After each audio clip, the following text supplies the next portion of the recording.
কেউ যদি তার বাচ্চাকে খুব অল্প বয়স থেকে এই 5 বছর কি 9 বছর কি 10 বছর বয়স থেকে ভক্তির শিক্ষা দেয়, কি বলে থাকে, এ মা তোমার এই বাচ্চা ছেলে 5 বছর কি 9 বছর বয়স, এখন থেকে কে ভক্তি শিক্ষা দেয়?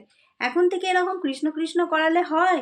এখন ওদের পড়াশোনার করার বয়স, খেলাধুলা করার বয়স, এখন ওরা খেলাধুলা করবে, পড়াশোনা করবে, মাছ খায়। নিরামিষ আহার করলে পুষ্টি কমে যাবে, ছেলের বুদ্ধি থাকবে না, পড়াশোনা করতে পারবে না।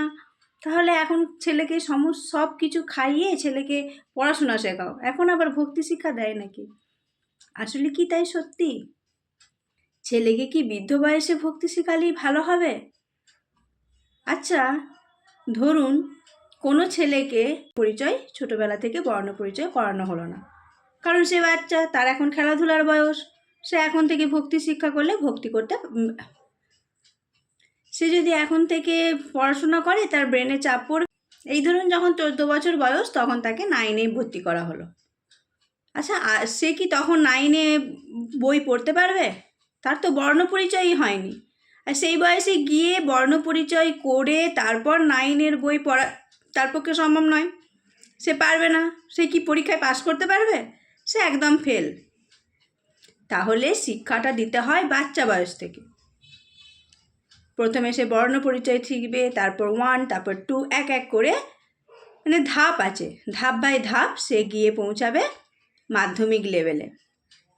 একবারে মাধ্যমিকেও দিতে পারবে না। ঠিক সেরকম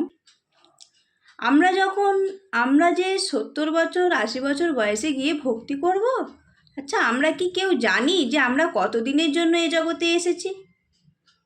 আমরা আদেও 70 বছর বেঁচে থাকবো তো? 40 বছর বয়স পর্যন্ত এ জগতে থাকার সুযোগ পাবো তো? আগে তো থাকার সুযোগ পাই, তারপর তো ভগবানের ভক্তি। যদি আমি 10 বছর বয়সে এই দেহ ত্যাগ করে চলে যাই, তাহলে আমি আর কখন ভগবানের ভক্তি করব? সুযোগ পেলাম না।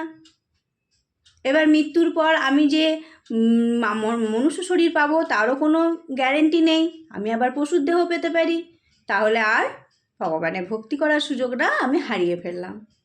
তারপর বলি বৃদ্ধ বয়সে এসে ভক্তি করার কথা। হ্যাঁ, ধরে নিলাম আমি 70-80 বছর কি 100 বছর বেঁচে রইলাম। 100 বছর বয়সের পর যদি আমি ভক্তি করি, তখন তো আমি নিজেই ভালো করে হাঁটা চলা করতে পারবো না, আমার হাত অবশ হয়ে আসবে, পা অকেজো হয়ে যাবে।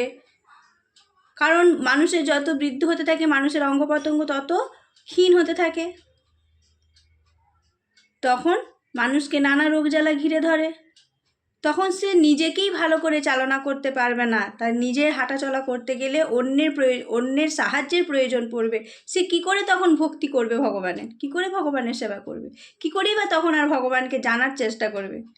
তাহলে ভগবানকে জানতে গেলে আমাদেরকে বাচ্চা বয়স থেকে জানতে হবে। বাচ্চা বয়স থেকে ছেলেদেরকে একটু একটু করে ভক্তি শিক্ষা দিতে হবে, ভগবানকে জানানোর চেষ্টা করতে হবে।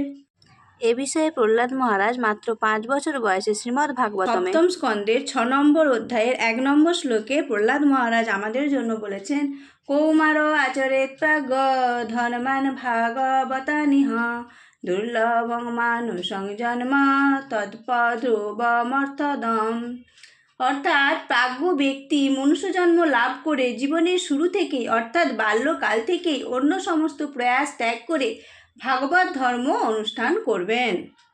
সুতরাং প্রহ্লাদ মহারাজ বলতে চেয়েছেন, মনুষ্য জন্ম অত্যন্ত দুর্লভ এবং অন্যান্য শরীরের মতো অনিত্য হলেও তা অত্যন্ত অর্থপূর্ণ, কারণ মনুষ্য জীবনে ভগবানের সেবা সম্পাদন করা সম্ভব। কারণ আমরা মনুষ্য জীবন পেয়ে একমাত্র ভগবত ভক্তি সম্পাদন করতে পারি, পশুর শরীর পেলে আমরা ভগবত ভক্তি সম্পাদন করতে পারবো না।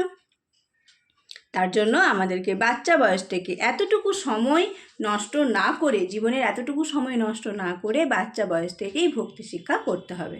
হরে কৃষ্ণ।